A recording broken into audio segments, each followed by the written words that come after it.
guys, what's up? Welcome back to my channel. If you're new here, my name is Jasmine. It's nice to meet you. Today is very different. This is our first equipment review. I know, crazy. And sorry if the lighting is weird. I don't normally film at night. With it getting dark so early, it's really messing with me. So using like this big box behind me is just throwing me off a little bit. Bear with me. Yeah, I'm excited to bring you this video. I was sent this bike. I just need to, put that out there as a disclaimer. But all the opinions that I have about this bike are my own. So I'm not trying to like influence you to buy anything that you don't need or want without me thinking that I actually liked it myself. This bike is from Yesoul. This is the Yesoul G1M Plus Bike. It goes for $499 US. You can use my code Jasmine10. They gave that to me to get you guys $100 off your purchase. This is talking US dollars. They offer free shipping within the United States, Australia, and Canada. When it comes to assembly, this bike was actually pretty easy to assemble. Now, I was just being dumb the day I assembled it. I put the wheels on backwards at first. I put the speaker on backwards. I didn't have things like hooked up to the proper cords. It really is straightforward though. The instructions are totally fine. If you have problems with reading instructions and building stuff, it shouldn't be an issue, especially because a lot of the screws were already in the right place. Now, I did record an entire video of me unboxing it with you guys, and I felt like I did it in like a very fun way. But unfortunately, I lost all that footage. But luckily, I was recording on my phone, which, you've been watching here. It comes with all the tools that you need, so you don't have to worry about like having a toolbox either. I did notice though the only issue that I had at one point was that the screw on the pedal, it was stuck, so I had to use pliers and my own screwdriver because the one that they gave me just wasn't working. So if you run into an issue where things that were like put in its proper place to help you out is actually causing you more problems, you might have to use additional tools. They do have an app. It's the same as the company name, like Yesoul. You can keep track of your stats on an Apple Watch, and then it also does connect to the Peloton app, and you can also watch things like Netflix, YouTube, Disney Plus, Amazon Prime, whatever streaming service that you want. You just hook it up to your phone and it will cast to the screen. When I ride the bike, I like to watch YouTube videos just because it's typically when I'm on the bike, I just need it for something that's shorter, like 15 minutes, 20 minutes here and there. So a YouTube video or a podcast is like perfect for me. So when you turn it on, this is the screen that you see. It's just empty. Once you start to pedal, it'll kick in. So you can see your RPM. The time will begin to change right there. You can see your distance, your resistance, calorie burning. So right now it's 0 resistance. And if I crank it to the right, it slowly goes up. Fun stuff. I forgot to mention, you can put your water here. So they have, oh my God, I can't touch it.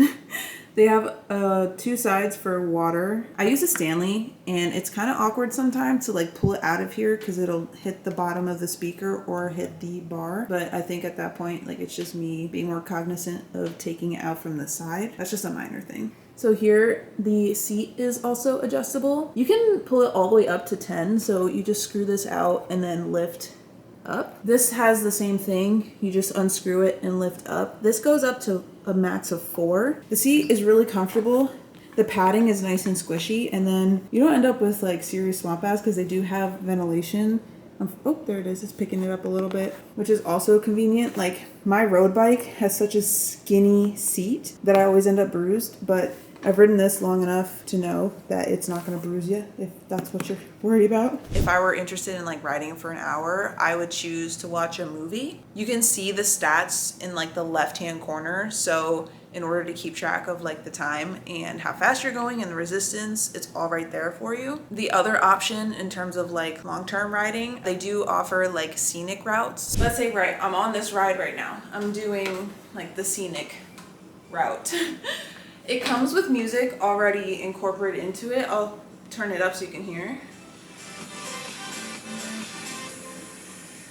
But unlike on the Peloton, you can't actually change this music. Or at least I've looked, haven't been able to do it. So what I like to do is just pick the scenic route and play my own music or listen to a podcast or an ebook.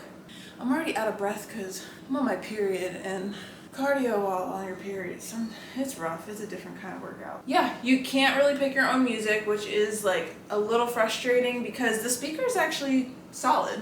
It gets loud.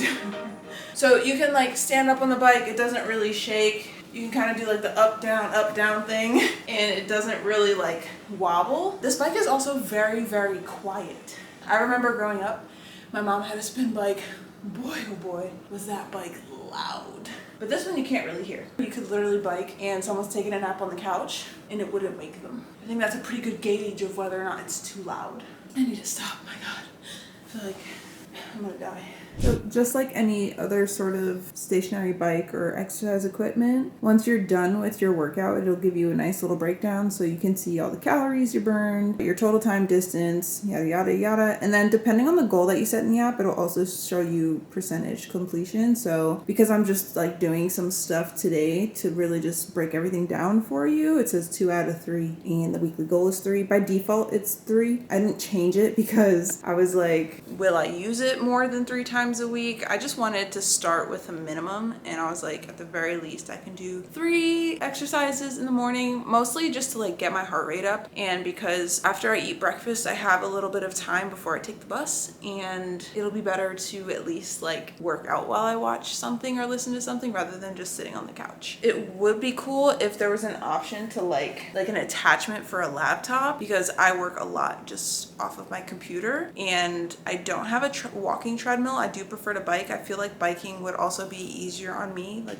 rather than the up and down. I sat my laptop here because there is like a little flat part and it partially works. It's just obviously not stable because it's not meant for this, but if they did have attachment, I'd be interested in it.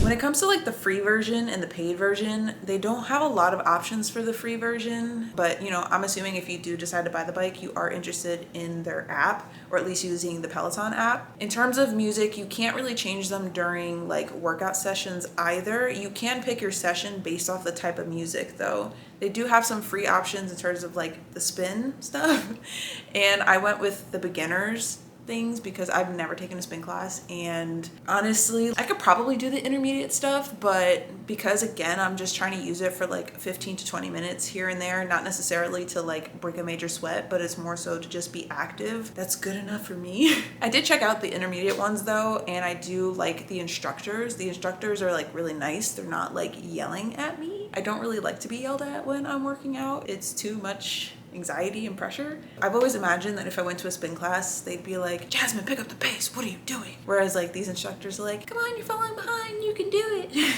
So what's convenient, because I have a lot of space in my apartment, is that if I were to do a yoga class, the screen rotates out. So I can just do it from over there. Like I don't have to be behind the bike trying to go like follow the instructor. You can kind of turn it wherever you need it to be in order to see. And not only that, but you can tilt it up and down. So let's say there's some movements where you're on the ground because you're stretching. You can tilt your screen so you don't have to be like, feel like a little kid trying to look at what their parents are doing on their TV. That's another feature about this that's really great. It's 360, so you can turn it literally all the way around. They do offer classes as well, so you can see the different types of, or the number of people who have joined a certain class or a certain like competition. And if you're competitive like I am, that might like push you to do a little bit better. I don't know. If spin classes aren't your thing and you decided to buy the bike for like other reasons, you can do stuff like yoga, you could do cardio, you can do like a weighted workout. I saw that they have a rowing option. If you have a row machine at home, you could also use the app for that. When it comes to like the quality of the screen, like I said, I've never taken another type of like spin class. I can't really compare it to Peloton. The quality of the screen isn't like the best, but it's still good. It's clear enough. When it comes to the speaker though, I think that the speaker quality is pretty good. It gets very loud if you turn it all the way up. It has like a normal setting that just connects directly to your phone, and then you can also do like a Bluetooth option if you really wanted to. So this is what I was talking about with the speaker. Hello, audio mode. And that's where you just hook your phone in. Bluetooth mode. And then it'll blink, waiting to connect. Audio mode. And you just go back and forth basically. I'm not gonna lie, I don't really know how the Bluetooth option works. Well, I haven't used it. Maybe I should have. I don't know. Like to me, if I'm hooking up my phone, it doesn't make sense to use the Bluetooth. Anytime that I've biked on it, I haven't noticed it wobbling either. Like the seat is really firm in place or set in stone once you like squeeze the thing. I can't talk today. It doesn't move on you. okay? Period. You also don't really need cycling shoes. Now, because I use it for more of like a leisurely ride, I've worn no shoes. I've just biked with socks. But for like the classes that I took, I definitely wore sneakers because there's a cage on the pedal, and if you're not wearing shoes, it will like hurt your foot. As you can see, you don't need the special shoes, right? Like you can just wear your normal sneakers and it's fine. And then if you really wanted to be extra strapped in, you can tighten it with this mechanism here. Oh, and when it comes to instructors, they have like the pre-recorded ones and then they have live ones. So as I mentioned, you can take classes and you can join that way. And then you have like the option within the app to see all of your classes stacked up. So if you are a person who wants to attend a live session, you can join with a bunch of strangers and be competitive that way. Because obviously with the pre-recorded one, you're just competing against yourself. They do have challenges from time to time. I haven't joined one. Maybe I will. Maybe in the future. I've been keeping my competitive nature in the gym. Not necessarily when it comes to like biking in this way, but maybe that'll be a good outlet for me for the next few months or a year. If you'd rather use headphones versus the speaker, you can connect your headphones. One thing that I did notice, like as I was biking, sometimes I really wished it was a touch screen because like we're just used to that when it comes to like pausing your workouts and stuff or turning the volume up. Like I kind of just want to but it's fine. That's not a make or break for me. So yeah, that's kind of where I'm at when it comes to the bike. I'm super grateful that they sent it to me because I've been thinking about getting a bike for a while now. I just didn't pull the trigger, and I'm kind of glad that I did because even the first week that I had the bike, I wasn't using it. I was just like, eh. It was literally in the middle of my walkway and I was still like hesitant to use it. Not because I wasn't interested in the bike, I just trying to figure out a schedule for it, right? Like if you guys have a certain goal, you have to prioritize the goal, and that means like making sure you're eating right, drinking right, sleeping right, and then putting in the time and effort to actually hit the goal. In order for me to use it, I added biking as part of my goal for caloric burn, rather than just like walking for 45 minutes, which is what I was doing in the gym. If you're someone who works from home, I think that the bike is a nice addition if you have space in your house. Besides just a treadmill, I think biking is easier on the knees, and because you can change the intensity, you get a really nice burn in your quads. I work from home part-time, so it's really nice for me because I don't have a treadmill. And like I said, like the times where I am able to sort of chill, I have the option to chill and be active. So yeah. Thank you guys so much for watching. If you enjoyed this video, go ahead and give it a like. You might as well subscribe while you're at it. Hit the bell notification icon so you don't miss future uploads. I can't talk. If you do want to purchase the bike, you can go ahead and use my code Jasmine10. It'll save you $100 off your purchase. Again, it's US dollars. They don't charge taxes and they don't charge for shipping within the United States, Australia, and Canada. Everything will be linked in the description below. So yeah, I'll catch you guys in the next one. Thank you.